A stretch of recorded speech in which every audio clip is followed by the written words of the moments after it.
Halloween is supposed to send a chill or two down your spine, but when you're talking about kids and their safety, it's the last thing you really want. I would be weary as a parent, letting my children go to a high-risk sex offenders residence, or perhaps even a moderate. In Cass County, there are 291 registered sex offenders. And on the Minnesota side, we have about 140 registered sex offenders in Clay County. So how does law enforcement make sure these individuals aren't violating their parole on a night filled with kids knocking on strangers' doors?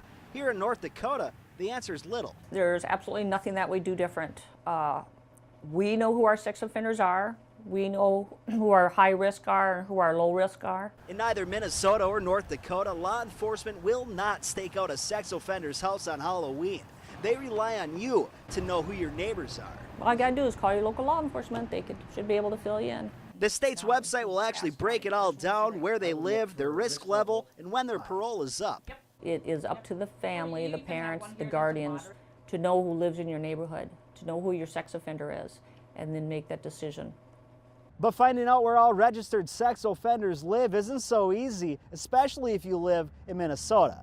Not all of the 100 and some that we have are going to be on that website. By no means. There's probably less than 5. In Minnesota, less sex offender information is made public. Only the most violent repeat offenders will make the list. It all goes down to the data privacy on what the state has deemed what can be released.